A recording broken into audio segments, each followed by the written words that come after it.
Витаю вас, друзья. Сегодня 24 июня 2026 года, 18 часов 1 минута по Берлину, 19 часов 1 минута по городу Жахаров. Я вас всех сердечно приветствую, друзья. На прошлой неделе я собирался уехать, но планы поменялись, и я остался, как вы уже поняли. Поэтому я остаюсь. И что еще? Стрим у нас идет на YouTube-канале Reality и на канале в TikTok Аслан Арцуев. Всем тем, кто находится во временно оккупированной Чеченской Республике Ичкерия, либо в фашистской России, пожалуйста, заботьтесь о вашей безопасности, будьте осторожны.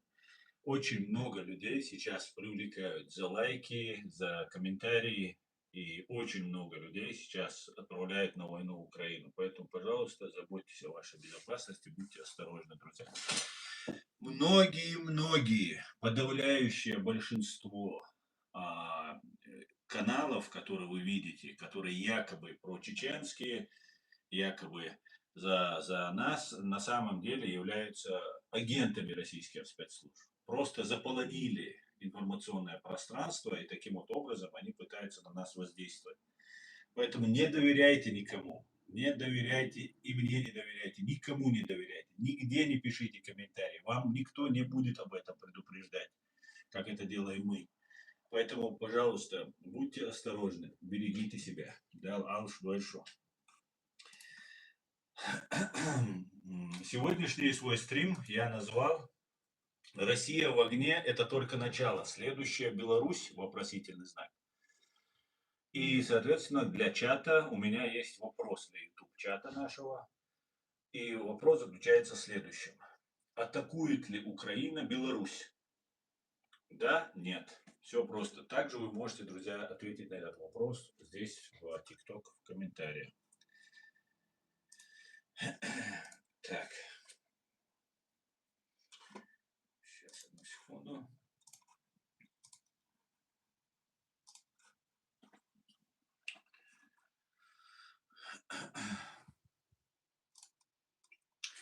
Ну и, конечно, я, как обычно, хотел бы немножко вам сообщить новостей.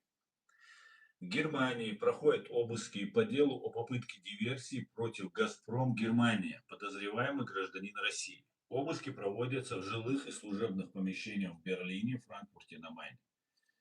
Подозреваемый 51-летний гражданин России, его имя не называется. Мужчина не был задержан, поскольку он находится за пределами Германии. Обыски также проходят в помещении, принадлежащей 52-летней россиянке без статуса подозреваемой. Основания для обыска подозрения о причастности к нарушению закона о внешней торговле, попытки антиконституционной диверсии в 2022 году после начала полномасштабной войны РФ в Украине. По версии следствия, тогда российские предприниматели пытались приобрести акции компании «Газпром Германия» с единственной целью вывести из эксплуатации значительную часть газохранилищ Германии.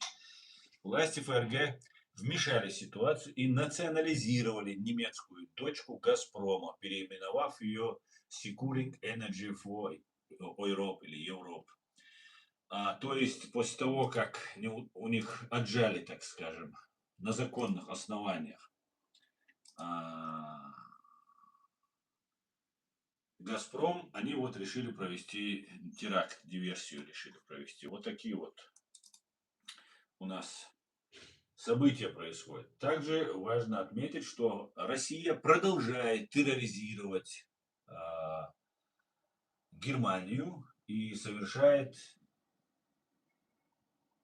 диверсии. Утром 24 июня компания, это все сообщает Deutsche Welle на русском, утром 24 июня компания Deutsche Bahn восстановила движение поездов после масштабного сбоя, хотя задержки и отмены по-прежнему возможны, отметили в концерне. Нам удалось стабилизировать ситуацию с помощью аварийной системы. Теперь необходимо установить причины произошедшего, заявил глава Deutsche Bahn Эвелин Палла в интервью газете Bild. Вечером 23 июня вышла из строя центральное средство коммуникации между машинистами поездов и диспетчерами. Это привело к остановке железнодорожного сообщения на несколько часов по всей стране. Сбой затронул поезда дальнего следования, региональные маршруты, а также некоторые пригородные железнодорожные линии, обслуживаемые Deutsche Bahn.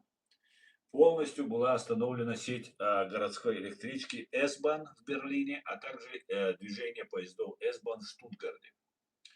Пострадали частные железнодорожные операторы. Компания Метроном, обслуживающая региональные пассажирские перевозки на севере Германии, сообщила, что сбой затронул все ее поезда. Грузовые перевозки также были полностью остановлены. Значительная часть осуществляется именно в ночные часы. Ассоциация железнодорожных грузоперевозчиков потребовала тщательного расследования инцидента. Но мы понимаем, что за этим, конечно же, с большой вероятностью мы наблюдаем русский след. Русский след. Русский след. Фашистский след. Также я бы хотел бы выразить свои соболезнования по поводу нападения позавчера в Канаде, в Монреале, на полицейских в еврейском районе. Светлая память героям и невинным жертвам. Единство важнее ненависти. Позавчера, в Монреале, в районе Кот-де-Неж, где живет большая еврейская община, при исполнении долга погиб полицейский констебль Мухаммед Ламин бен Редуан, 34 года. Он отдал жизнь, защищая жителей этого района. Также погиб невинный прохожий Михаил Моше Мизрахи, 68 лет, уважаемый член еврейской общины, продавец костюмов. Он оказался случайной жертвой сотрудника полиции в хаосе перестрелки. Нападавший Сет Скотт Хэтфилд, 25 лет, из Альберты, из Канады, открыл огонь по полицейским. Его мотивы – ненависть к женщинам, феминизму, и в манифесте были и антисемитские пассажи. Полиция нейтрализовала угрозу. В этой трагедии особенно важно помнить, мусульманин-полицейский погиб, защищая людей в еврейском районе. Как и в Австралии, в декабре 2025 года на Хануке в Бонди-Бич мусульманин Ахмед Аль-Ахмед, сириец, владелец фруктовой лавки, героически обезоружил одного из террористов, напавших на еврейское празднование. Он рисковал жизнью и спас много евреев. Не поддавайтесь пропаганде, где пытаются стравить христиан, мусульман и евреев, представить всех врагами. Зло не имеет религии или национальности, а добро и героизм тоже. Мы видели это снова и снова, когда мусульманин погибает или рискует жизнью, спасая евреев. Соболезнования семьям Мухаммеда Ламин бен Редуан и Моше Мизрахи. Спасибо всем, кто рискует жизнью ради других. Мир их душам. Пусть такие трагедии больше не повторяются. Выражаю свои искренние, еще раз, соболезнования родным и близким погибших. Знаете, сейчас такая ситуация, где главным виновником всех бед пытаются сделать евреев. К сожалению, мы сегодня живем в этой реальности. Евреи же, оказавшиеся в тяжелейшей ситуации, где вокруг них враги и постоянно им об этом напоминают, они, нужно не забывать, пережили страшный Холокост, именно тогда, когда его пережили и чеченцы, в 40-х годах евреи пережили Холокост, и тогда около 50% евреев погибло. Около 70% чеченцев и ингушей тогда тоже погибло. И мы, чеченцы, очень хорошо понимаем, что это такое, когда постоянно пытаются тебя убить, постоянно тебя преследуют, постоянно тебя ненавидят.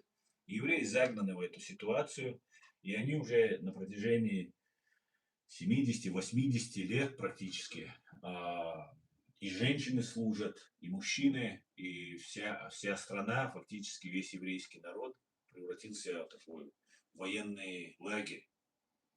И в этой ситуации нужно понимать, что евреи они защищаются. Да, нарушения есть, я это сам высказываю и никогда не буду соглашаться с нарушениями, но они есть в отношении и евреев тоже. Поэтому я бы хотел бы, чтобы как можно быстрее все это закончилось, и как можно быстрее люди начали друг друга уважать, а не убивать. Поэтому вот такая вот ситуация, друзья. Дай бог, чтобы все наладилось, и мы должны для этого прилагать усилия, чтобы это наладилось, чтобы это все наладилось. Об этом и многом другом давайте поговорим. Также хорошая новость. А, Джиди Венс, вице-президент Соединенных Штатов Америки, вице-президент США Джиди Венс, сообщил о мирной сделке с Ираном вчера. Первое, мы создали механизм, который гарантирует, что Ормузский пролив не просто открыт, но и останется открытым. Мы зафиксировали поступление на рынок порядка 15 миллионов баррелей нефти. Цены на бензин падают и продолжат падать. Второе, мы создали правильный механизм для обеспечения регионального прекращения огня. Мы также добились того, что иранцы впервые за долгое время разрешили допуск в свою страну инспекторов по ядерной программе. И мы продолжаем добиваться прогресса на технических переговорах, сообщил вице-президент. Ну, что я могу сказать? Отлично. Отлично, что война закончилась. Это на самом деле была война не нужна никому, в первую очередь она не нужна была самим Соединенным Штатам Америки, а также Европе, которую тоже могли туда втянуть в эту войну. И, конечно, я об этом предупреждал, кричал, если вы помните. Тогда как раз могла произойти ситуация, где у нас здесь в Европе происходили бы теракты. И к этому все подводилось. Но, к счастью, все успокаивается, и дай бог, чтобы в этом русле все шло. Хотя я не до конца в это верю, если честно. Потому что, во-первых, преступники, подстрекатели не названы, и они продолжают свою деятельность. Я не могу сказать, кто они, я не знаю просто, кто они. Знал бы, обязательно сказал. Но они есть, ну и это, короче, вот такая вот ситуация. Дай бог, чтобы все быстрее наладилось. Сюзанна, спасибо. Спасибо. Итак, Леон. Также я бы хотел бы сказать, вот как раз увидел здесь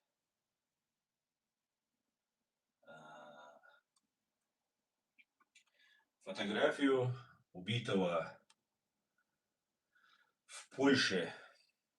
Сейчас я вот найду сам этот текст. У меня тут есть.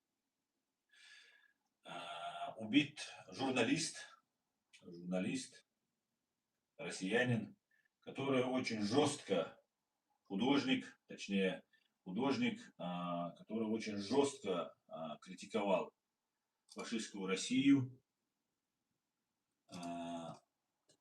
Его звали Семен Скрипецкий, имя у него другое, по-моему, настоящее. Ну, у него вот творческий псевдоним был Семен Скрипецкий, 40, по-моему, 6 лет. Молодой мужчина, ну, относительно молодой мужчина. И был убит подло. Самое, знаете, что интересно? Ну вот есть такое «Настоящее время», да, канал «Настоящее время», американцы его финансируют, все такое. И журналист, ведущий этого канала, не имея никаких доказательств, заявил в прямом эфире про чеченский след. Чеченский след, я понимаю, если это сделаем мы, чеченцы. Не россияне чеченской национальности, там, какой-нибудь другой национальности, а если это сделает чеченец, от имени чеченцев, за чеченцев, ради чеченцев.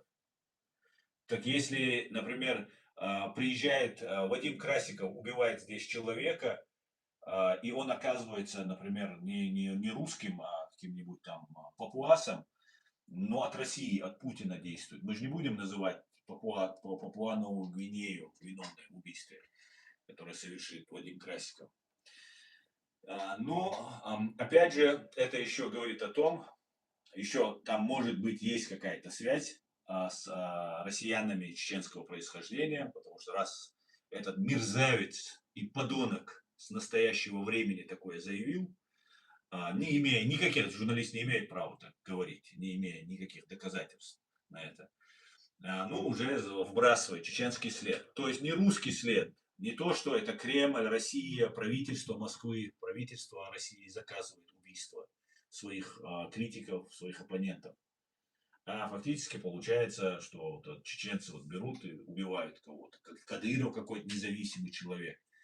Вот это шизофрения, вот это двойные эти стандарты, это фарисейство, просто 99 уровня, просто лицемерие на Западе, вот этих продажных журналюк, просто вызывает отвращение. Просто невозможно просто их слушать. Но мы правду знаем, вы на канале Reality в YouTube и в TikTok, поэтому мы говорим только реальность. Поэтому выражаю искренние соболезнования родным и близким Семена Скрипецкого, художника, который был убит. И вот такая вот ситуация, да. Так, Алексей, я сам из Республики Беларусь. Как вы думаете, к чему нам готовиться? А, Так, Алексей, я сперва отвечу на вас вопрос, потом дальше пойду по своей теме. Я полагаю, что, ну, смотрите, исходя из того, что Зеленский сказал, что вот эти радары, которые находятся на границе с Украиной, белорусские, ну, российские радары на территории Беларуси, что они мешают и они наводят российские ракеты на Украину. Соответственно, украинцы, скорее всего, нанесут удар по вот этим радарам. Скорее всего, Зеленский, я думаю, не от себя это так просто говорит. Это, конечно же, согласовано с военными, и военные, видимо, для этого готовы. И, знаете, показательно, что удар все-таки может быть нанесен, то, что Лукашенко втыкает заднюю, понимаете? Он так долго был доволен, что по его территории ничего не прилетает, по его военным объектам ничего не прилетает. Хотя с его территории, с территории Лукашенко, нападение на Украину произошло. На Украину произошло.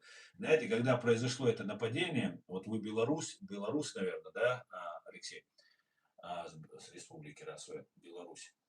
Знаете, когда у нас начиналась война, когда у нас начиналась в 94 году война, первая русско-чеченская, первая русская агрессия, русские поехали с 3 сторон на нас. Со Ставропольского края, с Дагестана и с Ингушетии. Министр здравоохранения Ингушетии погиб, перегородив им путь. То есть российский министр российского субъекта Ингушетии, Ингушетия была в составе России, а мы независимое государство. Вот этот министр Ингушетии, я могу ошибиться, по-моему, Оздоев его была фамилия, или Юлоев, я могу ошибаться. Да, Гешдойцен, да, Лазот, Обалдойцен.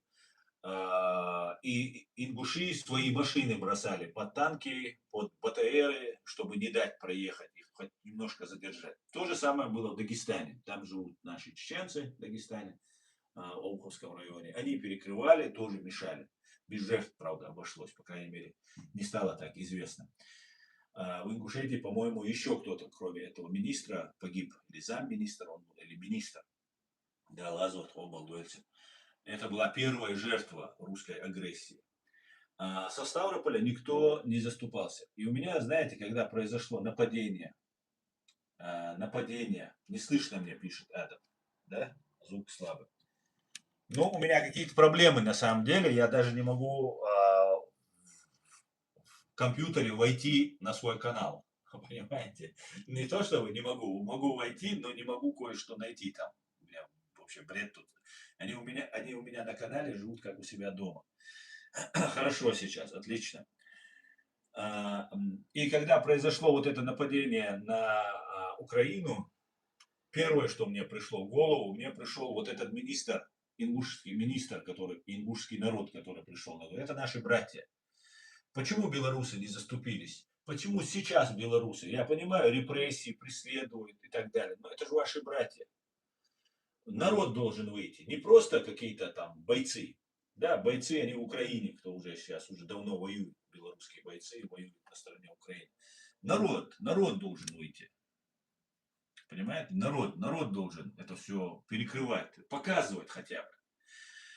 И то, что сейчас Лукашенко очень сильно испугался, сперва извинился перед Зеленским, потом, видимо, понял, что слишком по привычке уже он Путину лизал пятки, теперь решил Зеленскому лизнуть пятки. Поэтому, видимо, подумал, что ты что там, слишком так уже, не опускайся там. И вот он, видимо, решил немножко изменить ситуацию и немножко чуть более грубо он начал с Зеленским разговаривать. Но Зеленский, я сказал то, что вы все слышали, сказал, что извинения здесь не катят. Реально уже столько украинцев погибло, это еще нужно предъявлять и предъявлять Лукашенко и всем тем, кто носит оружие и погоны на территории, в том числе Беларуси. И вот такая вот ситуация, короче, возникает. И, скорее всего, удары будут наноситься. И, скорее всего, как мне кажется, ну, что эскалация, она будет неотвратимо увеличиваться. Неотвратимо. Если бы война в Иране сейчас началась бы, это первый удар был по Украине. Именно так произошло с чеченским народом, с чеченским государством. Когда Россия напала на нас по такому везению, в кавычках, для агрессора, получилось то, что произошли 11 сентября в США.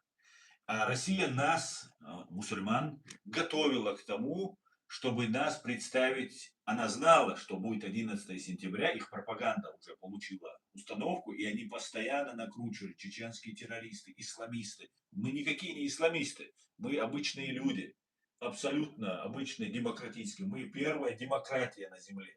Мы чеченцы, первая, первозданная демократия у нас зародилась. И она есть до сих пор. Ни одного народа на этой земле нет, кто может похвастаться, что у них не было никогда дворянства, никогда аристократии не было. Каждый чеченец, генерал, как говорил Джахар, каждый чеченец аристократ.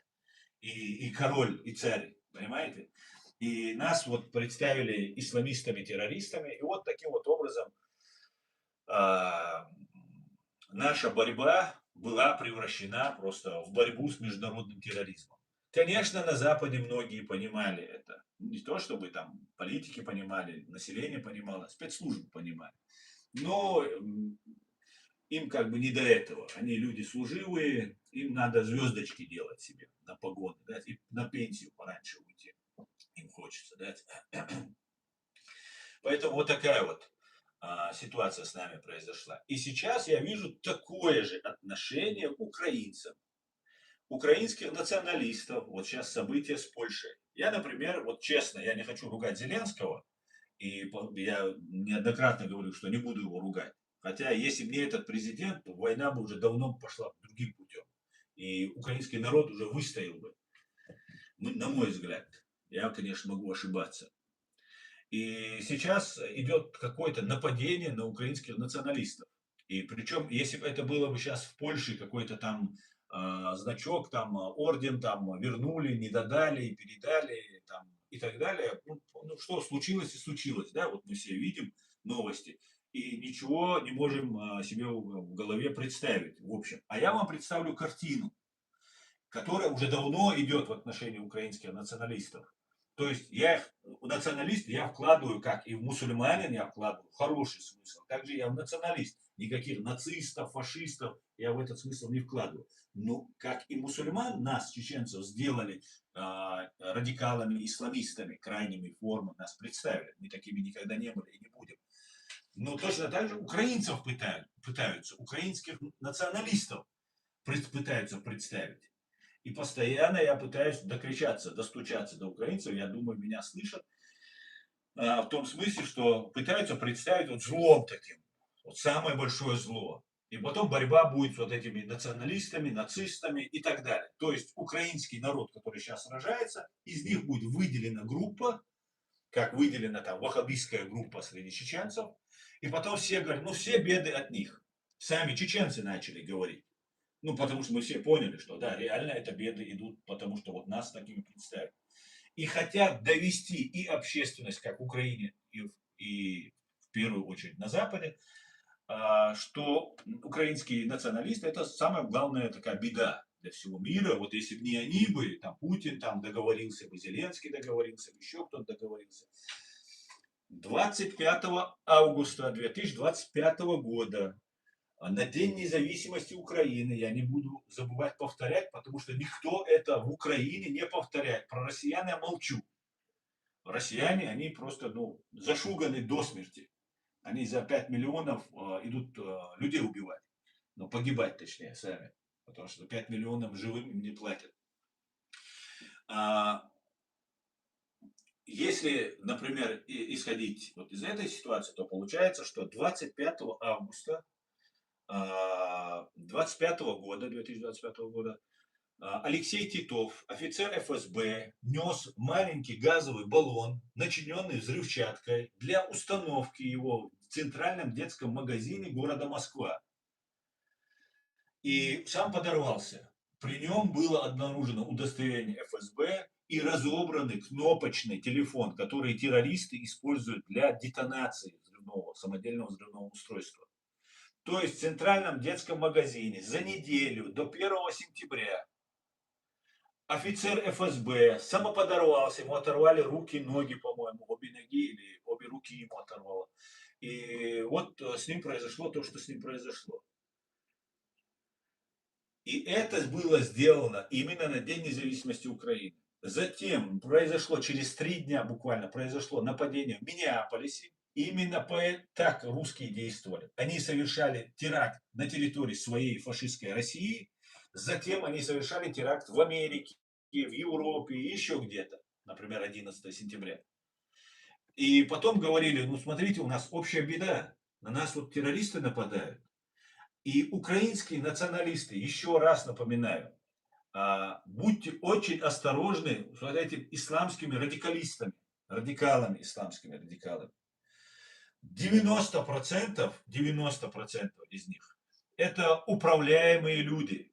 Просто управляемые, понимаете? Управляемые. Либо легко внушаемые люди, которые просто не понимают, что происходит. Либо управляются, зная, чем они занимаются. То есть они убивали нашу молодежь. В 2017 году они убивали около 100 человек, убили нашей молодежи. И своих российских ГРУшников военных с чеченскими паспортами, убитыми ими, а трупы уничтожили их, отправляли в Сирию, в ИГИЛ. То есть вот этот бородатый, представляющий такой, весь такой идейный, весь такой идеологически заряженный какой-нибудь фанатик, может оказаться обычным ГРУшным каким-нибудь там офицером. Вот что это может быть. И это очень часто так бывает. И оказывается, пользоваться услугами вот этих исламских радикалов не только русские этим занимаются. Посмотрите, что произошло в Сирии. Посмотрите. Там поднялась демократическая оппозиция, боролась против Башара Асада. Многие люди со всего мира начали помогать этой оппозиции демократической. Мусульмане они мусульмане. С ними сделали то же самое. Их представили радикалами. И представитель Аль-Каиды, задумайтесь просто, человек, который, это BBC сообщает нам на русском языке, сообщает нам, что вот этот Шара Аль-Шара, или как его там, Ахмед Аль-Шара, или как его там этого зовут, этого террорюгу, этот террорюга работал на Мухабарат, то есть на разведку или прокуратуру Башара Асада, и поехал воевать в Ирак по заданию своего руководства, своего правительства. Там он попал в плен, был перевербован, скорее всего перевербован, или может быть они вместе все время были, я не знаю просто. И вот этого террориста, исламиста, потом назначают на главаря вот, Сирии. Никаким президентом я его назвать не могу. И Трамп говорит, я его сделал президентом. Понимаете? То есть исламиста Трамп сделал президентом. Причем сейчас, когда разборки идут с Ливаном, Трамп говорит, что Израилю нужно отойти, пусть воюют, сирийцы воюют. То есть вот для чего вот эти исламисты подготовлены. Это просто ну, топор. Топор в руках.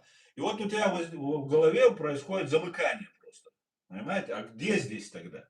Кто здесь? За кого здесь? Да? Эти исламисты нанесли больше вред для мусульман, чем все остальные вместе взятые.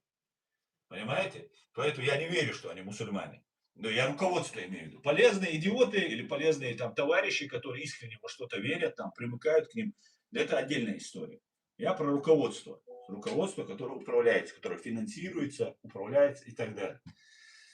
Вот такая вот ситуация разворачивается. Поэтому я предупреждаю украинцев быть очень осторожными, очень-очень осторожными. Не доверять и понимайте, что против вас готовится провокация. И сейчас уровень этой провокации поднялся на уровень президентов Польши и Украины. И украинцев сейчас хотят представить какими-то нацистами. Да, какая-то трагическая страница истории между поляками и украинцами, она есть. Если какие-то события произошли, ну, это произошли во время немецкой оккупации. И сейчас обвинять, например, чеченцев в том, что делают кадыровцы, было бы неправильно. Те, кто, конечно, немножко неверный пример, конечно, потому что мы не будем поддерживать и называть свои какие-то батальоны именем Кадырова или кем-то другим, когда мы деоккупируемся. Но эту ситуацию можно было не выносить так на всеобщее обозрение, сдают медали и так далее. Там, и как обычно, везде, где дискредитация Украины, там везде Буданов. Кирилл Буданов, да, где идет дискредитация Украины, вот выводят этого Кирилла Буданова, такого куда-то вперед идут. Но мы видим, что этот человек абсолютно некомпетентен, во-первых. Во-вторых, его сами же украинцы называют агентом ФСБ. Только что Ермака сняли, по-моему, главой администрации или офиса президента Украины, других просто не берут, наверное, эту службу. Видимо, президента назначает кто-то другой, а офис ФСБ назначает. Не знаю я, потому что Ермак сейчас подозревается в связях с гадалкой, у которой папа живет в России, по всей видимости, и она могла быть такой почтовым ящиком, через который передавали информацию и в одну, и в другую сторону. Поэтому вот такая вот ситуация, друзья. Я бы хотел, чтобы мы были очень внимательны в этом направлении, потому что сегодня я на стороне тех воинов, которые воюют в Украине, и, конечно же, украинских националистов. Нормально, умеренно националистов, которые относятся к другим народам нормально, к другим религиям, к другим народам нормально. Поправочку такую сделать. Потому что разные бывают националисты, и именно поэтому вот так и пытаются представить. Хотят радикализировать, то есть демонизировать хотят украинских националистов.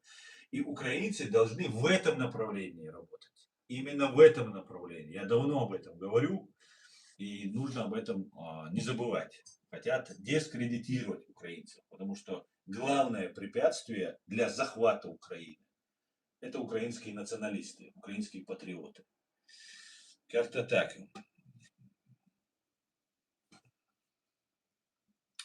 Так, друзья, сейчас я здесь кое-что поправлю.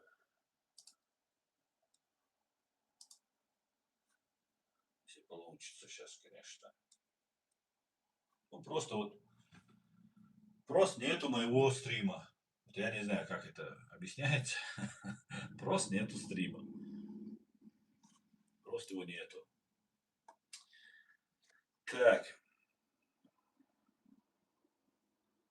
давайте почитаем ваши комментарии, друзья. Так.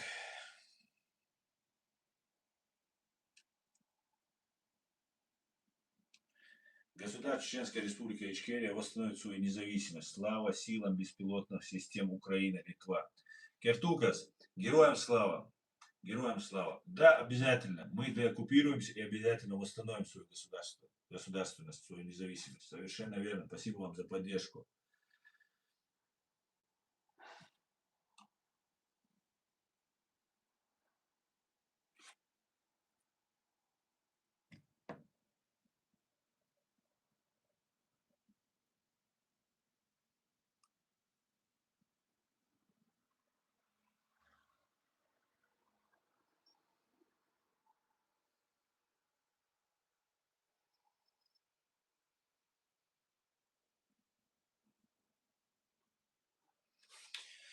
Почему об Украине, России, Беларуси беспокоятся евреи, говорит Олег Уланов? Ну, во-первых, ты мне задаешь вопрос, я не еврей, я чеченец.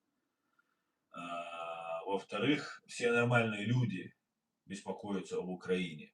Понимаешь? Украина сейчас на передовой находится по защите демократии, свободы и прав человека. И сегодня ЗСУ – это самая главная правозащитная организация на сегодняшний день. Самая мощная. Как известно, добро должно быть с кулаками.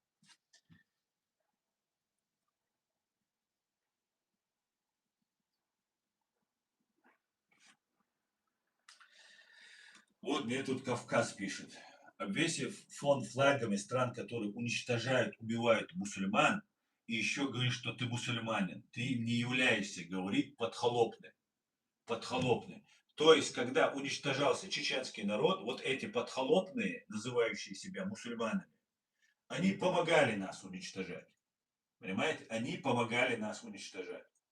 И сейчас им мешает, что сзади у меня висит немецкий, американский, украинский, британские флаги. Вот такие вот вещи происходят, да.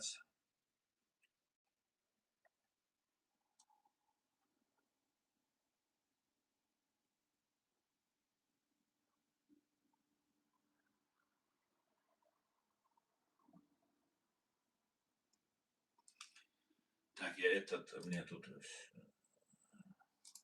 спамят слишком много, уберу его.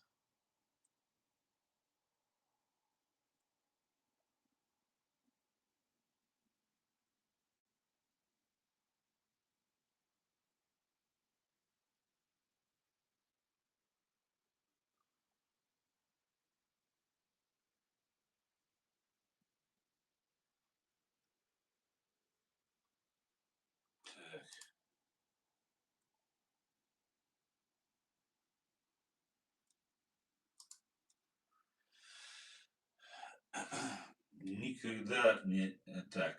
Спасибо за поддержку, Украина, слава за суд. Героям слава, Надежда. Героям слава. Одно дело делаем. Одно дело делаем. Знаете, если бы мы поняли бы настоящую правду, которая есть, которая реально в мире происходит, знали бы свою историю, вот этих войн, наверное, не было бы. Дело в том, что слишком много лжи здесь вокруг нас, к сожалению. Вот мы вот в такой ситуации находимся. Мы должны понимать, что мир делится на два типа, где есть свобода и диктатура, где человек сам себе хозяин и свободен, и где над человеком стоит диктатор, где стоит узурпатор, который угнетает людей. И это самое страшное. И это мы видели, в прошлом веке мы это видели, в позапрошлом веке мы видели, когда рабство просто расцвело, позапрошлом веке. Но это было не всегда. Изначально система ценностей после всемирного потопа была нанесена нам в таком виде, что человек человеку равен. Над человеком только Господь. Человек не может быть над человеком. Не может быть. Понимаете? Просто по определению не может быть. Вот что значит. И Украина это один из тех древнейших, я изучаю сейчас историю и поражаюсь, насколько древняя история у украинцев. Древнейшая история. И они один из носителей, их много таких, знаете, зараженных вирусом свободы. Тысячи лет. Речь идет вот об Украине, если говорить, там тысячи лет просто, тысячи лет. Киевская Русь это маленький ребенок по сравнению с историей Украины, реально большой древней историей Украины. И это люди, которые борются за свободу, и они являются носителями вот этого цивилизационного свободного кода. И украинцы вот одна из этой большой составляющей. Но во всем мире вот эта свобода, она есть. И есть диктатура, и она была всегда. То есть не всегда, после потопа ее не было, долгие там 1000 лет, там, может, несколько тысяч лет. Но потом потихонечку люди, потомки Ноя и другие люди, которые оказывались у власти, они начинали думать, что они помазанники Божии. Реально Ной и его потомство были помазанники Божьи. Но потом все остальные начали считать, что они сами боги. И начали, когда человек умирал, вместе с ним хоронили всю его а, обслугу, прислугу и так далее. Ну, то есть уже страшные вещи начали происходить. Потом начали происходить убийства, грабежи, похищения, порабощения и так далее, и так далее. И мир скатился и тысячи лет, вот мы находимся в состоянии войны. Состояние войны. И сегодня Украина борется за всех нас. Всех тех, кто понимает, что такое свобода. Понимаете? И нужно, вот врагам нужно, чтобы националисты и есть те, кто проецирует эту свободу и ее распространяет на свой украинский народ внутри страны. Так всегда бывает. Какая-то маленькая часть, она объясняет, и люди понимают это, потому что это их мировоззрение, им это понятно, это им дорого, им это ценно. Понимаете? Для русского, например, среднестатистического, русские тоже есть свободные, очень мало, но есть. А так, для среднестатистического, ну, ничего не значит свобода. Если вы ему дадите там золотую миску, там золотой унитаз, все, он будет считать, что он хоть в тюрьме будет сидеть, что он просто шикарен, просто все у него отлично, что вот это просто достиг высот. А нам, свободным людям, а, даже в проголодь где-то находиться, даже в лесу, жить в шалаше, для нас это ценнее, чем на золотой миске есть в тюрьме. И они это не поймут, и мы их не поймем. Понимаете, мы их не поймем, не примем мы эту позицию. Вот такая вот, это долгая история, которую нужно писать, говорить об этом. Я об этом немножко пишу, но очень трудно получается. Буду стараться, да. Как-то так, друзья. Давайте почитаю еще ваши комментарии. Пишите, друзья, комментарии. В ТикТок пишите сюда. Канал мой находится постоянно под давлением, под атакой постоянно. Вот сейчас я, еще раз вам говорю, не могу зайти и посмотреть. Вот сегодняшний, вот сейчас стрим, который у нас идет, я вот не могу посмотреть, просто зайти в него и посмотреть, что да как. Просто нет вот этого сегодняшнего стрима. И именно поэтому я не могу ограничить вот эти комментарии, которые они мне пишут. Потому что не могу найти свой стрим.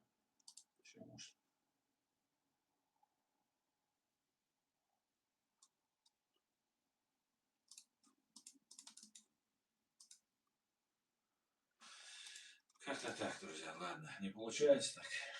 Ну, черт с ним. Так, давайте к комментариям вашим вернемся. Так, благодарю вас за ответ. Но если бы вы знали, что у нас до сих пор переполнены тюрьмы и строят новые, РБ сейчас этнически на грани уничтожения.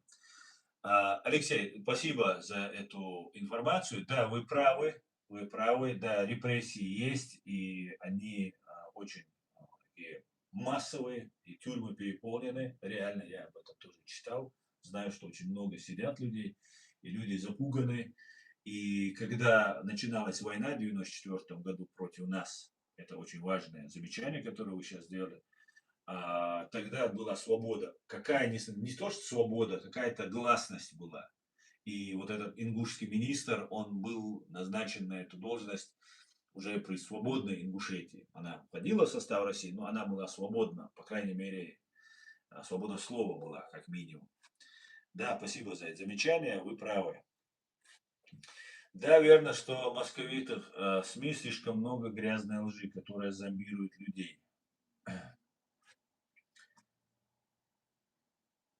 Всем привет с Донбасса. Добра, здоровья и счастья всем Украины.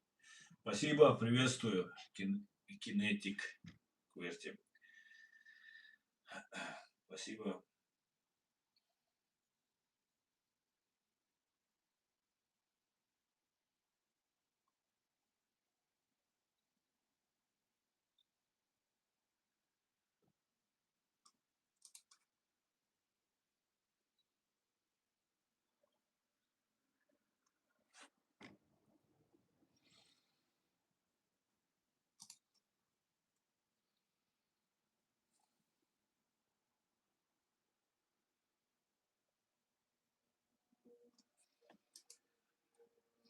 Вот к нам зашел какой-то новый человек. Да. Смотрите. У нее женщина на фоне. Новая женщина на фоне.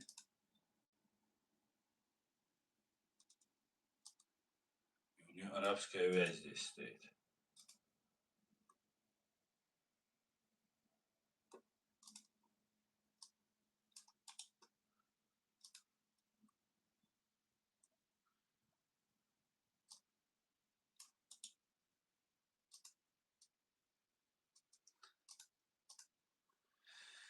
Ясно. У нас здесь есть некоторые деятели, которые вначале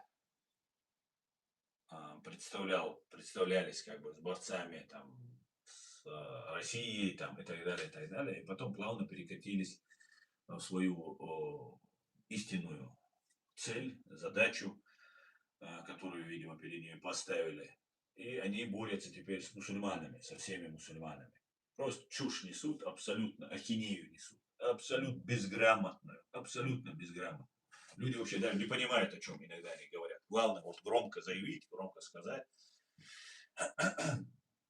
И вот и все у них нормально в этом смысле. И меня они распространяют информацию, что я являюсь радикалом, исламистом.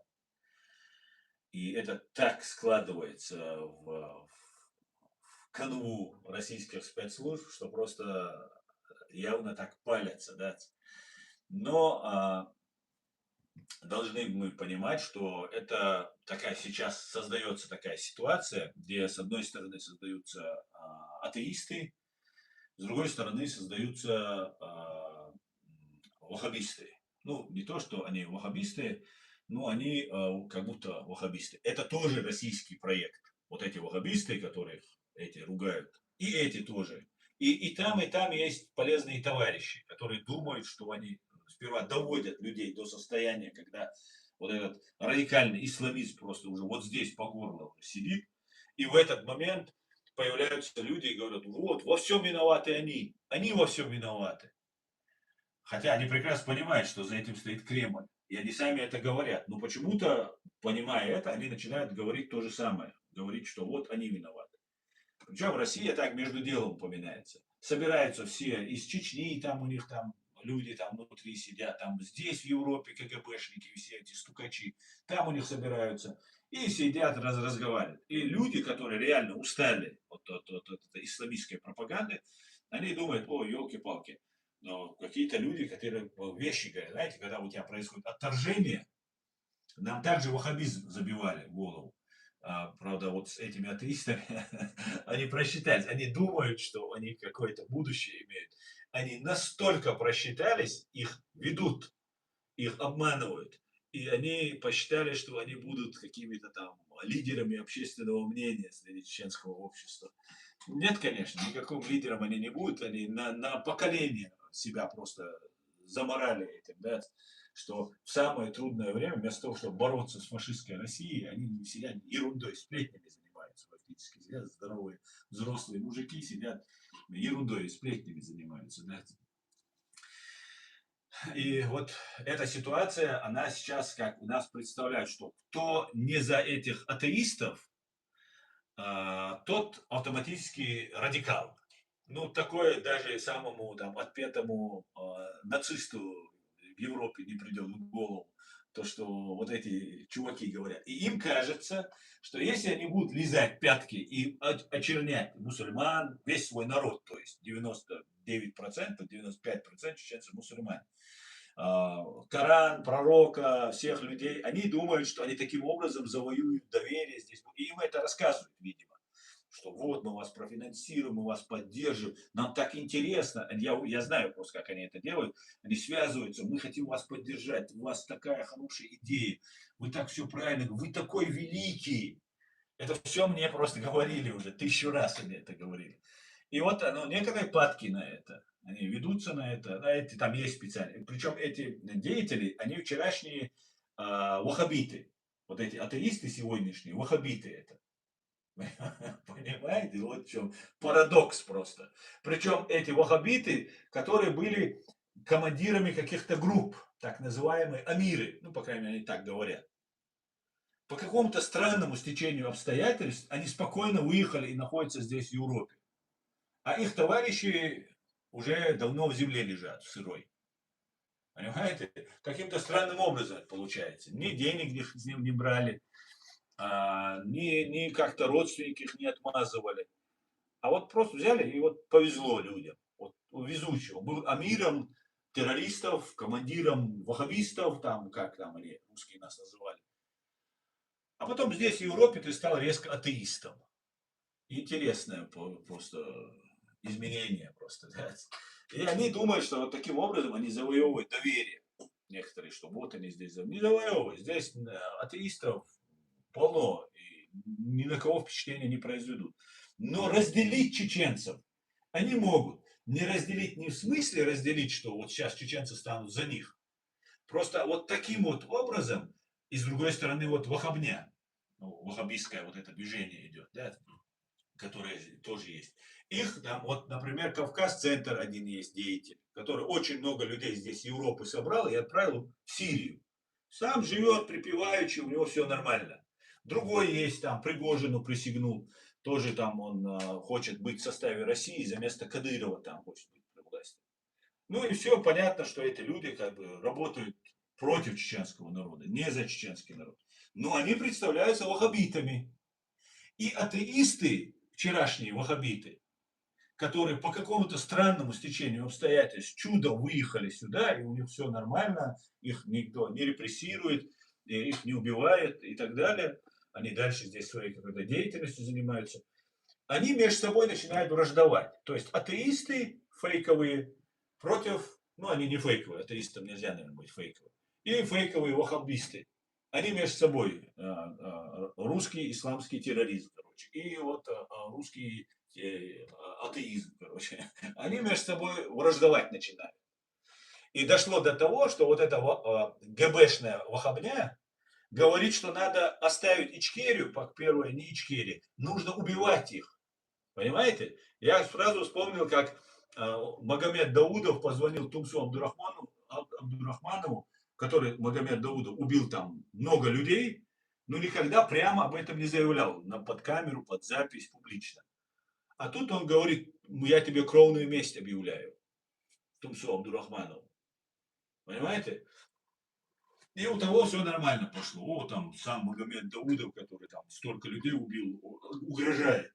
И вот точно так же эти, говорят, сидят в этих группах своих, говорят, надо оставить Ичкерию, пока все нужно бросить, все силы нужно бросить, чтобы остановить вот этих атеистов. Они никому не нужны, чеченскому народу они не интересны.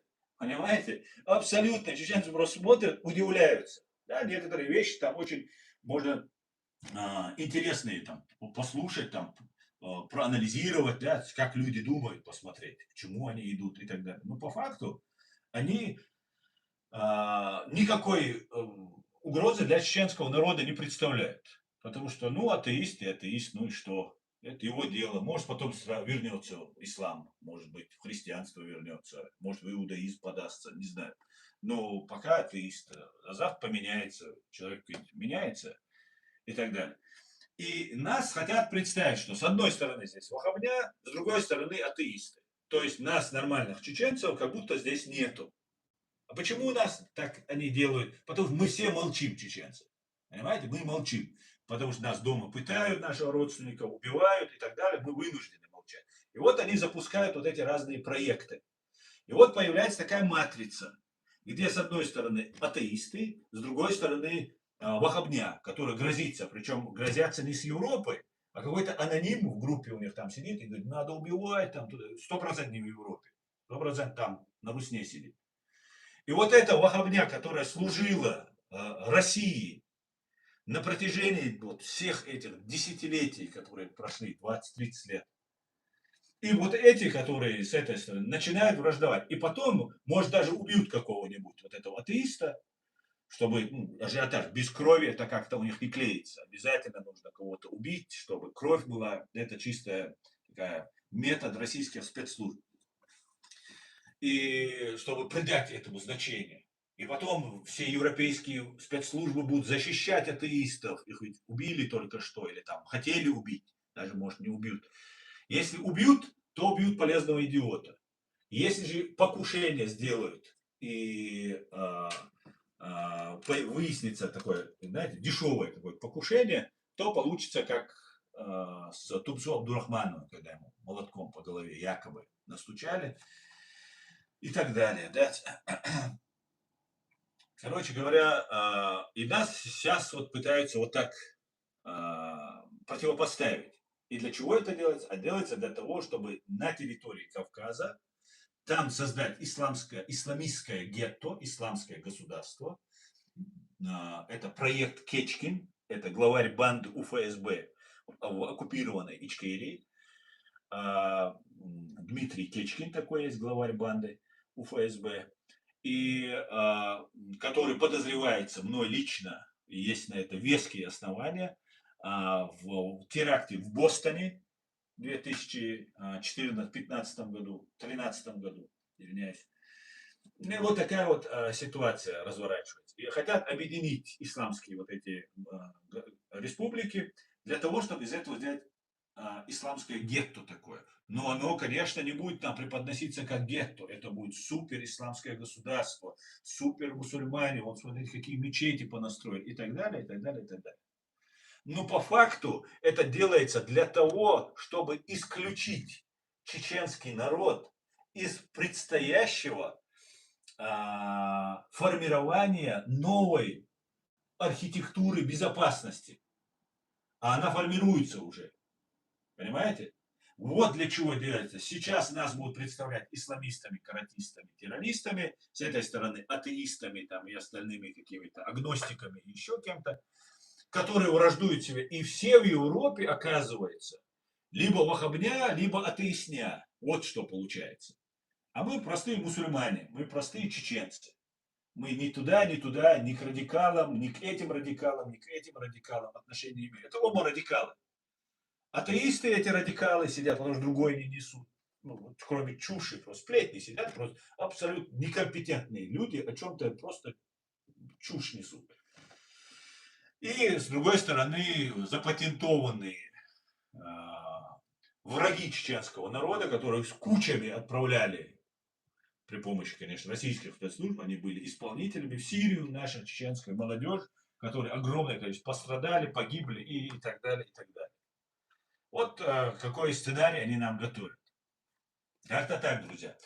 Так, друзья, я вам еще раз хочу напомнить, что у нас идет голосование в чате на YouTube-канале. И вопрос следующий. Атакует ли Украина Беларусь? Да, ответили 42%, нет, ответили 58%. Пока вот такое у нас голосование. Вы здесь в ТикТок тоже можете, друзья, проголосовать. Пожалуйста, голосуйте. Спасибо, Зора, за лайки, которые ты ставишь. Так, давайте комментарии ваши почитаю.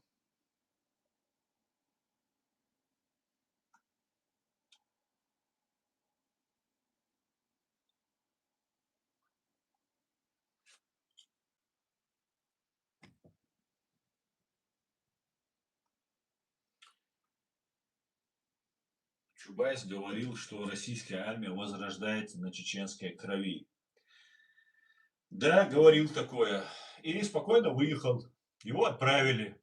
Это очень близкий человек и к Путину. Все это время он находился и при Ельцине, и при Путине, он при власти был.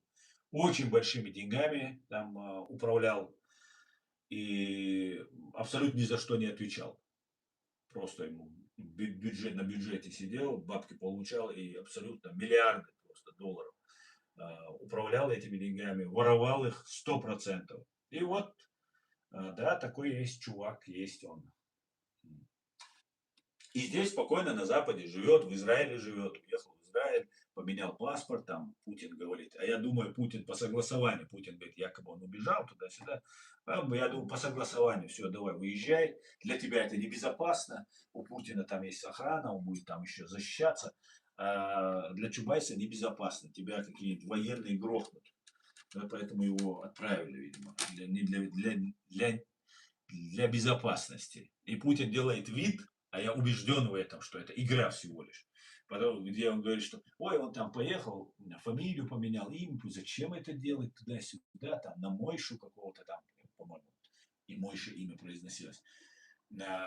Скорее всего, вообще имя другое. Путин его таким образом прикрывает, понимаете, прикрывает таким вот образом, а не издает его. Поэтому вот такая вот ситуация. Да, Чубайс преступник, на руках которого кровь чеченского народа. Этому Чубайсу помогали чеченцы. Березовскому в начале 90-х помогали чеченцы. Чеченские группы, чеченские группировки помогали Березовскому, Чубайсу и всем этим мерзавцам и врагам чеченского народа. И как отплатили нам вот эти наши дружки. Березовский все свое время тратил на то, чтобы все свои средства, деньги тратил на то, чтобы навредить чеченцам, улыбаясь лицо чеченцев, якобы друг он чеченцев, а на самом деле это был лютый враг чеченского народа. Запомните это. Он сейчас по программе защиты свидетелей, его англичане спрятали, скорее всего, потому что я не верю в его смерть. И сейчас вот этот преступник, убийца, соучастник геноцида чеченского народа Борис Березовский, друг Закаева, финансист Закаева, на встрече с американцами, с европейцами, там рассекретили сейчас, Белый дом рассекретил стенограмму, где Березовский, я это публиковал у себя везде, там Березовский прямо говорит, что мы, Россия, типа, испокон веков стояли как форпост от мусульман. Представьте себе, друг чеченов, вот этот ублюдок просто, Березовский, что мы, россияне, типа, боремся против мусульман и вот сдерживаем их. То есть вот нам такую свинью подложил, что Березовский, что вот этот ублюдок Чубайс. И, конечно же, эти ублюдки, и Березовский, и Чубайсы, и все остальные ублюдки, они не захотят, чтобы чеченский народ освободился и стал свободным. Потому что тогда могут возникнуть вопросы к этим ублюдкам. Понимаете? Этим незаконнорожденным, в хлеву зачатым ублюдкам, врагам чеченского народа. Понимаете? Вот такая вот ситуация. Вот такая ситуация. И мы должны не забывать это, не забывать. Не забывать. Как сказал мой один еврейский друг, он сказал, Аслан, нормальные евреи давно уехали с России. Нормальные, и там не осталось уже нормальных. Понимаете? Они сейчас против Израиля ведут эту деятельность. Да? Потому что Натаньяху заигрывает с дерьмом. Поэтому, извиняюсь, конечно, за это выражение, поэтому, вот как говорит Александр Сотник, поэтому холеру подхватили. Вот сейчас привел друг Путина Натаньяху вот к этой ситуации сегодня, в которой мы оказались. Запуганы еще раз. Это не просто еврейский народ, это еврейский народ, который 80 лет назад пережил Холокост, 70-80 лет готовился, постоянно находился в состоянии войны, постоянно их убивают, постоянно их обстреливают. То есть они находятся в постоянной угрозе со стороны. И этим людьми легко манипулировать. Это я знаю на нас, на чеченцев. Над нами так же. И над русскими также манипулируют. Им тоже говорят, вон, смотрите, чечены сейчас придут. Сейчас украинцы придут, а вчера чечены должны были прийти. Вот как-то так.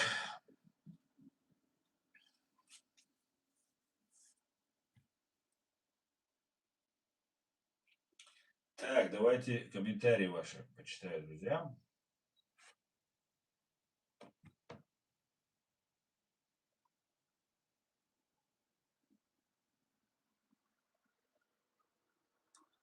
Вот, зашла сюда, да.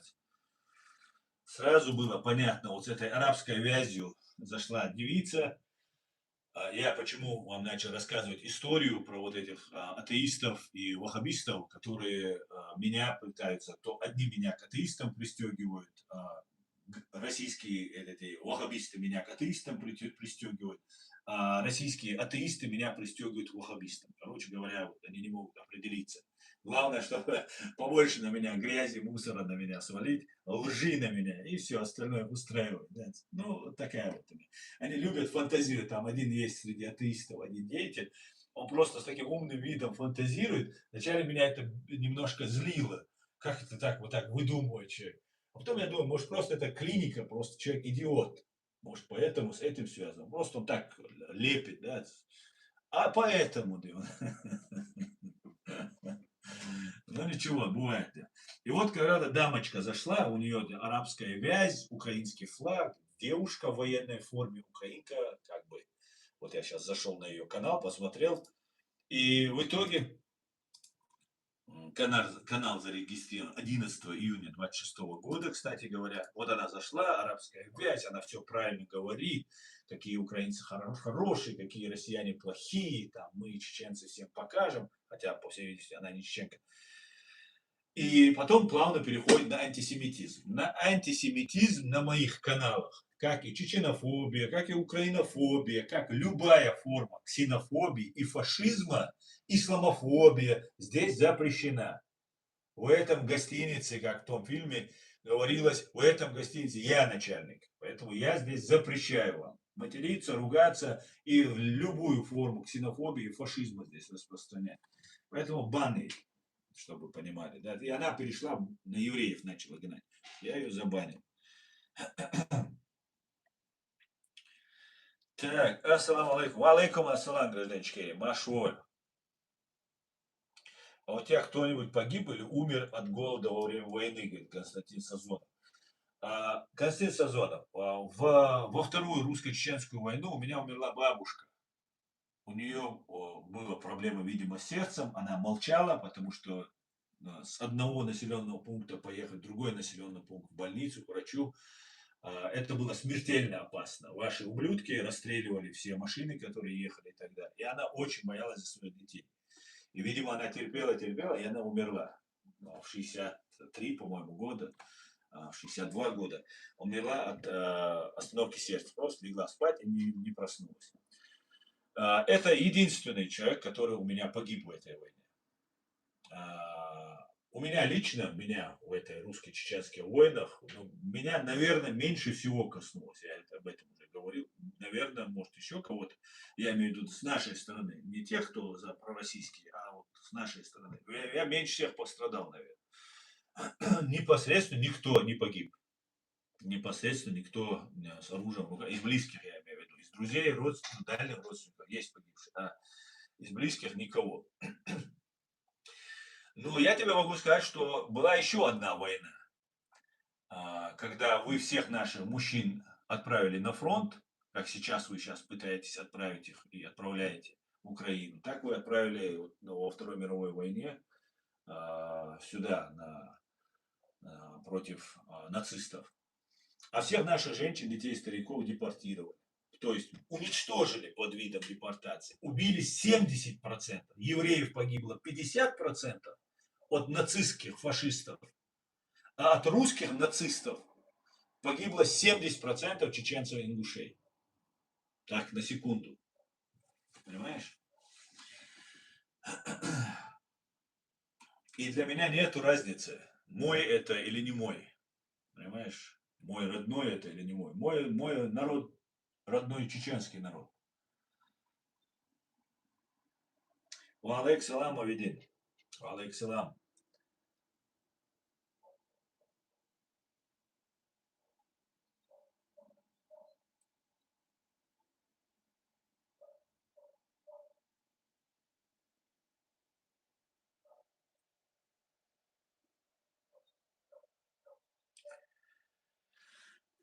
У вас два вопроса. Украина атакует или нет? Не напросится, не нападем. Украина хочет своего суверенитета и свободы для своей страны. Лена, я полностью с вами согласен. Я имею в виду, что Украина уже давно имеет полное право, то есть она имеет с 22 года, имеет полное право наносить удар по Беларуси. С ее территории на территорию Украины была военная агрессия. Причем вероломное нападение вот под Гостомелем, чтобы вот сразу взять Киев. Поэтому Украина имеет право. Будет или нет, там посмотрим. И я вас прошу, не называйте ее чеченской войной. Чеченская война – это имперский нарратив, имперский термин. Чеченская война – это значит, что это гражданская война. Чеченцы воюют с чеченцами. Понимаете? Вот как они пытаются представить. Вот о чем речь. Поэтому это не чеченская война, это русско-чеченская война или античеченская война. Так будет точнее.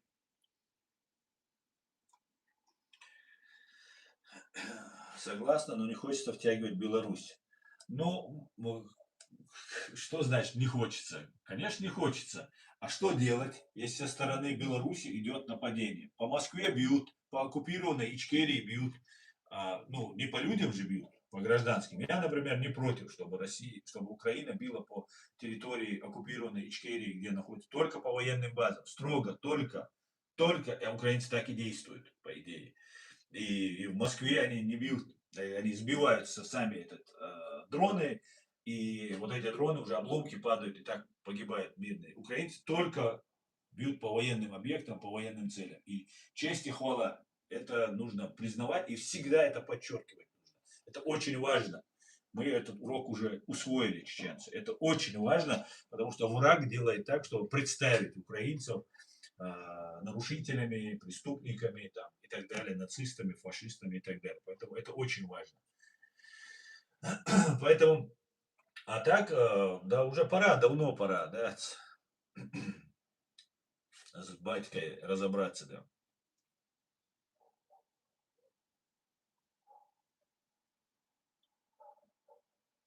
Спасибо за помощь. Пожалуйста.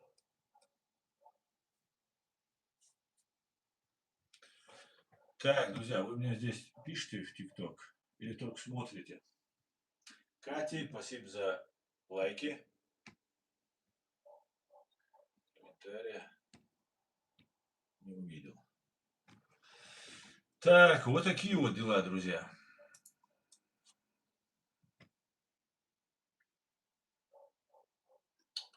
Кстати, США, ну я вначале сказал, но немножко поподробнее на эту тему. США сняли санкции с иранской нефти на 60 суток. О выдаче временной генеральной лицензии сообщил глава американского Минфина Скотт Бессент. По окончанию переговоров представитель США и Ирана в Швейцарии. Документ, который будет действовать до 21 августа, разрешает импорт в Соединенные Штаты иранской нефти, нефтехимической продукции и нефтепродуктов, в том числе с помощью судов, находящихся под американскими санкциями. Платежи за приобретение иранской нефти и нефтепродуктов могут осуществляться в долларах США, в том числе в пользу Ирана.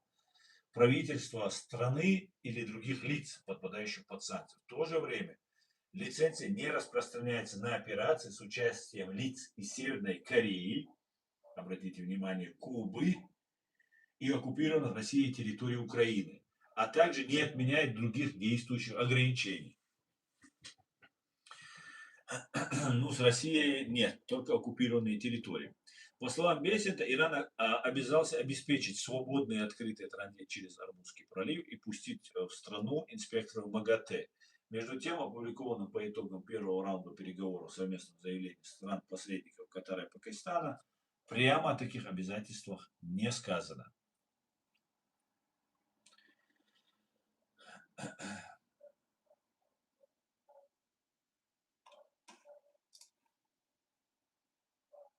Так. Но мы уже устали от издевательств над Украиной. Мы будем отставить свою свободу всеми способами. Ну, вы так и делаете. Ну, всеми способами это неправильное выражение. Я понимаю, и праведный гнев и все такое. Это неправильно, так нельзя говорить, друзья. Это очень важно, понимаете? Очень важно. Сегодняшняя ваша поддержка, сегодня ваша правильность, она может в один день просто быть перевернута. Мы, чеченцы, это знаем. Сейчас то же самое с евреями происходит. Сейчас евреи все правильно, Израиль хороший. Представьте себе, весь Израиль, весь еврейский народ обвиняется. То есть американцев вообще не существует. Американских 18 спецслужб не существует. У англичан спецслужб не существует, которые тесно общаются, дружат с Израилем, руководством Моссадом, там, всеми остальными и так далее. Понимаете? И каким-то резким образом все евреи оказались плохие. То есть не было всего, ни американских спецслужб не было, 18, замечу, ведомств, ни английских не было, никого, одни евреи, значит, были. Они всем управляли, все такие дурачки, ничего не видят, ничего не понимают, у них глаза закрыты, уши прикрыты, и они там с облака на облако прыгают, и тут евреи всем заправляют. А потом раз, что-то не пошло, где-то как-то не срослось и так далее, и все виноваты, уже не Моссад виноват, не еще там Натаньяху виноват, а весь еврейский народ и весь Израиль виноват. Причем еще за все грехи, которые почему-то в Америке до сих пор не расследовали, а теперь все решили взвалить на евреев. Понимаете? Сильные страны, мощные вот эти великие державы, так называемые, они, не задумываясь, нас используют и нами могут пожертвовать. Не какой-то спецслужбой, не какой-то отдельной политической фигурой, а всем народом. Просто сейчас оболгали всех евреев. Понимаете? И евреи даже не понимают, в каком состоянии находятся. Российские там агенты там работают, другие агенты там работают. А евреи пытаются понять, ну да, вот наша страна, нас хотят убить, мы защищаемся. Ну, мы должны сделать все, чтобы для защиты. Ну, логика простая, понятная. Но на самом деле это все игра, под которую подводят. И вот позавчерашнее нападение на еврейском районе на полицейских, это вот продолжение этого. Понимаете, нападать не мусульмане всегда будут, да, потому что те, кто нападают, они слушают пропаганду и плюс еще их спецслужбы некоторых. Там есть отдельные там одиночки какие-то там исполнители. И все валится. А давайте представим на секунду, что вот эту войну вокруг арабского мира вели не евреи, а вели бы англичане или американцы. Давайте представим на минутку вот такой сценарий.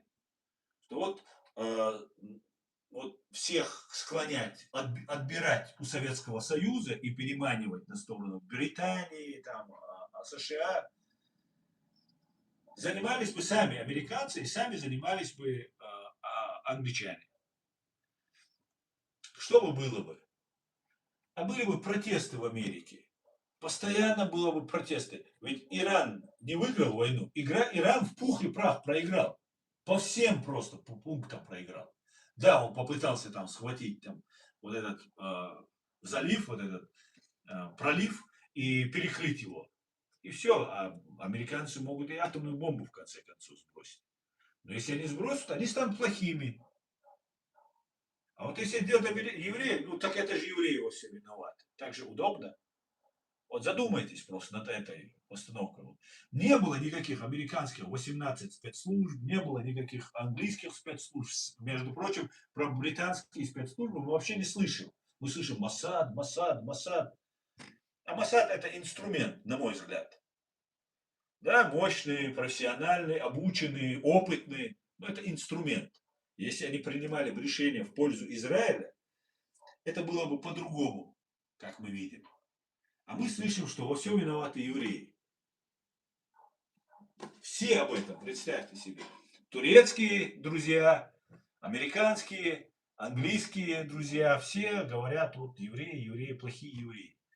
Фактически загнали людей в ситуацию, где им нужно защищаться, а потом какие-то люди вот провоцируют там специально, как будто специально это делается. Зачем это делается? Непонятно просто. Просто непонятно. Как-то так. Посмотрим, что из этого получится. Но то же самое может произойти с украинцами. Вы можете в любой момент из героев стать, да, у вас сильная армия, вы нужны. Но если не финансировать или внедрить туда своих людей, можно эту армию тоже дезориентировать.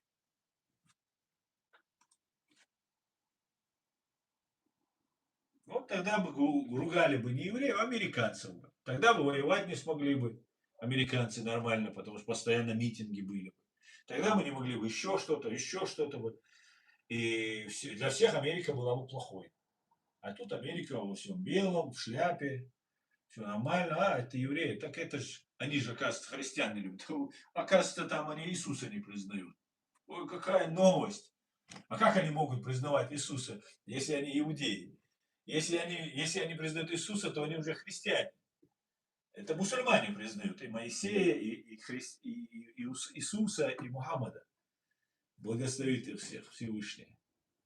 А иудеи не могут признавать ни Мухаммеда, ни Иисуса, они поэтому иудеи называются. Они, у них своя религия, у них свой Моисей. Кстати говоря, и Моисей, и Иисус, и Мухаммад, все люди одной крови и одного рода, потомки Ноя. И Авраам, Ибрагим, и Авраам, и Иисус, и Мухаммад. Это все люди одной, вот они разных национальностей, кажется. Нет, они одной национальности. Это люди потомство Ноя. Понимаете? Задумайтесь над этим. Это очень важный момент. И мы делимся, то есть от одних людей мы происходим, все наши видения, божественное видение, от одной семьи, от одного рода, от одного народа, Ноевского народа. И мы друг друга ненавидим. Это просто взрыв мозга. Как это так? Мы должны понять это. Истину, правду мы должны понять. И только тогда придет стабильность, мир на это благоденствие на этой земле. Ну, наверное, до возвращения Иисуса, до возвращения явления Исы, пророка, наверное, люди не поймут. Нам, наверное, надо погрузиться в эту тотальную. И мы, наверное, на пороге, даже может быть, хотя я не утверждаю, потому что еще это не факт. Но сколько оружия делается, это говорит о том, что мы будем воевать. Человечество, то есть, будет воевать. Очень-очень, я думаю, усердно и очень долго они собираются воевать. Потому что оружие, столько они туда денег вложили, что это нас ждет интересные вещи. Да. Очень интересные вещи. А как ты можешь виноватить Моссад? В смысле виноватить Моссад? Я его разве виноватю? Я его не виноватю. Я говорю, что если он был бы виноват, то давайте объявим кого-то конкретно. Спецслужба это, политическая фигура это. Неважно какая. Там Моссад есть, у них еще другие есть. Ну, Моссад самая такая известная. Натаньяху есть, кого угодно. Но не народ же весь. Как это так? То, что сделали евреи для Европы и для той же Америки и той же Британии, это неоценимо просто. Да, есть, конечно, моменты какие-то. И они отстаивали, может быть, свои интересы. И это нормально. Да, ты ж не раб, правильно? Ты союзник. А у союзника должны быть свои интересы. И я не верю, что американцы слепые, уши закрыли, ничего не видели. И тут Натаньяху, там, Ихуд Барак или кто там еще управляли, ногой дверь открывали. Так, может, ногой дверь открывали. Свои близкие отношения были. Но не может же быть, что супердержава, она вообще... Это как, я знаете, когда так на евреев говорят, я всегда чеченцев вспоминаю. Вот этих кадыровцев. Они, кажется, все управляют, они там каждый лист, шорох там контролируют там в России. А я-то знаю ситуацию. Да, за себя они могут свою семейку там защитить, там, если даже в тюрьму попадешь. Но их семейка это 0,0000% от всего нашего народа. А остальному народу чеченцы постоянно страдают, как сейчас страдают евреи. Как сейчас происходит нападение, еще будут происходить нападения. Не дай бог, конечно. Не хочу, не дай бог, не хочу накакать. Я потому что всегда препятствую этому. Но, к сожалению, вот так делается. А Натаньяху не пострадает, Масад не пострадает. Они вооружены, у них обучение, навыки есть для этого. Как-то так, Дион. Ой, шалом, дорогой брат. Шалом.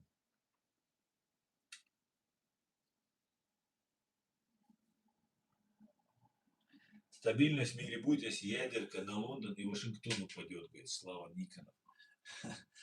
Но это, конечно, ваши мечты, вы бы хотели бы это сделать. Но есть одна загвоздка. Вы никогда в жизни не посмеете применить против США и Великобритании ядерное оружие. Понимаешь? Никогда в жизни. Даже говорить об этом просто смешно. Понимаешь? Вы не примените. Вы не примените. Я тоже вначале думал, что да, как грозятся что-то сделать и так далее, и так далее. Да, можете применить по Украине, можете применить где-то там по какому-то другому месту. Но не по США и по Великобритании. Но зато это очень хороший способ лицемерным политикам делать вид, что они договариваются, денуклеаризация там, и так далее, и так далее. Чушь.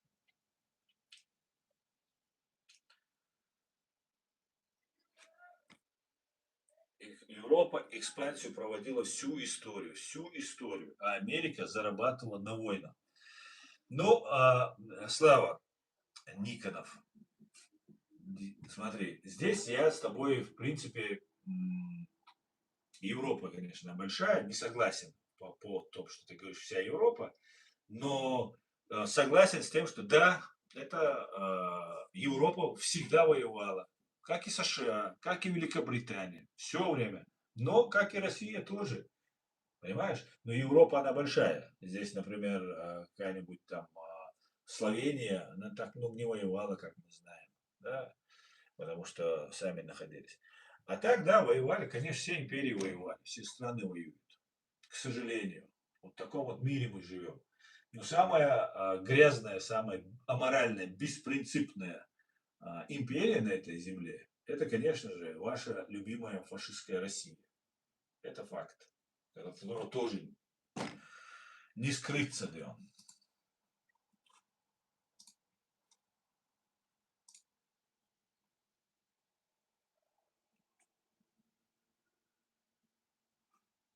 А вот вам еще одна новость про супер смелых.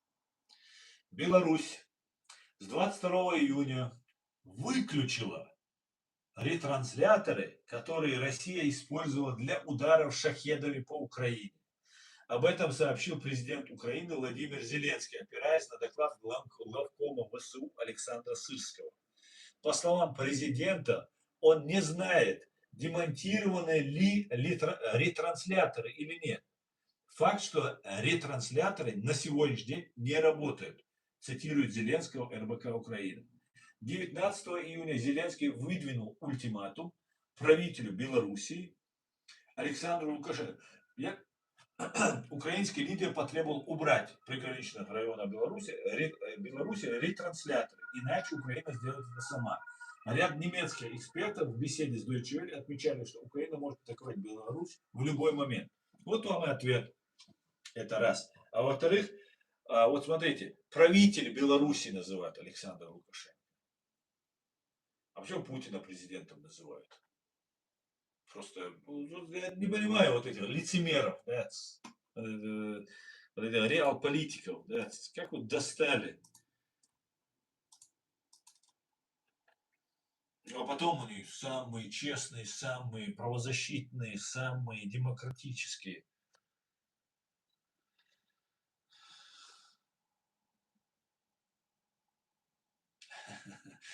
Тоже немножко вам юмора, друзья. Юрий Лоза делает пост, по-моему, в Facebook это. Родственники из Керчи пишут, Юрий Лоза, помните такого певца, помните? У него песня была «На маленьком плоту», там туда-сюда, там что-то и так далее. Родственники из Керчи пишут, что украинцы усиленно лупят по городу уже второй день. Если раньше они были сосредоточены исключительно на атаках по мосту, то сейчас переключились на нефтянку и доставку. Паники нет, но нам советуют в ближайшее время воздержаться от традиционной поездки в Крым. Тем более, что мы всегда добирались туда на машине. А ситуация с бензином пока не налаживается. Короче, и на море хочется, и сомнения не покидает. Будем думать и надеяться на лучшее. И внизу Роман Партон пишет ему комментарий. Попробуй на маленьком плоту. Так вам немножко юмора.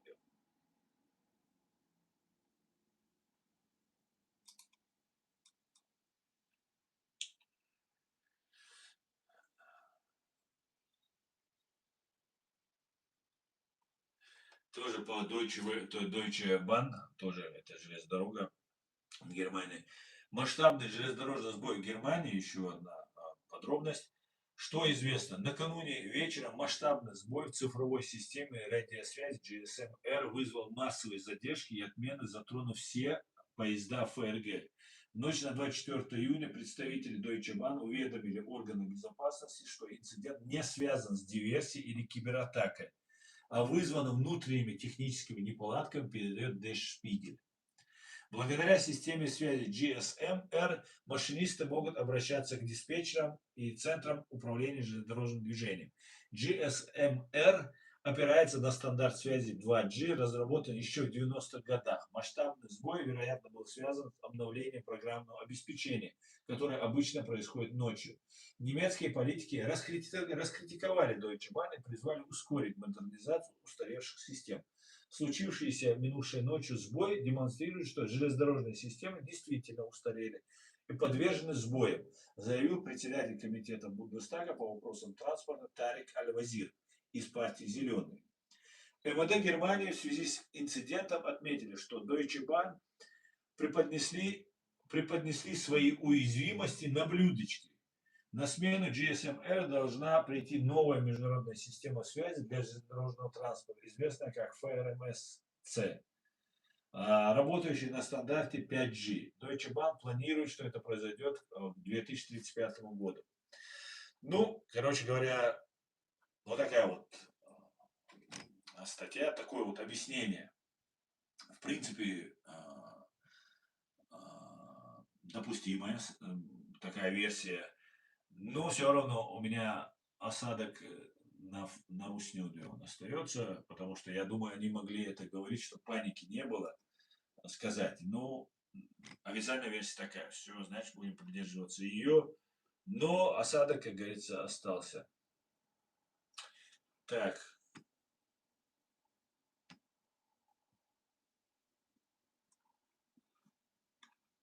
мы уже 1,5 часа в эфире. Друзья, давайте, голосование подходит к концу.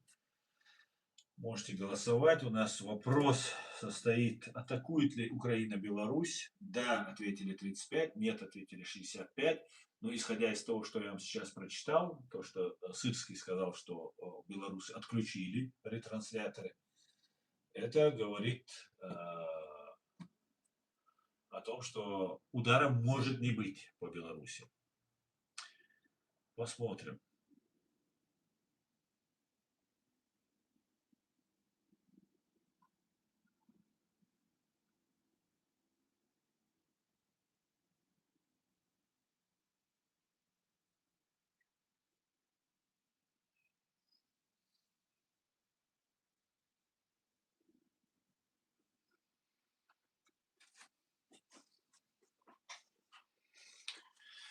Так, друзья, ну все, больше комментариев нет. На этом я свой сегодняшний стрим, друзья, закончу. Спасибо, что смотрите и поддерживаете. Постараюсь завтра выйти в эфир. Не знаю, насколько у меня это получится, но постараюсь. Ну и как обычно, все вместе. Слава Украине! Все будет Ичкерия. Адикер Машой, всего хорошего, друзья. До свидания. Адикер Машой, всем за подарки в ТикТок спасибо отдельно. Спасибо.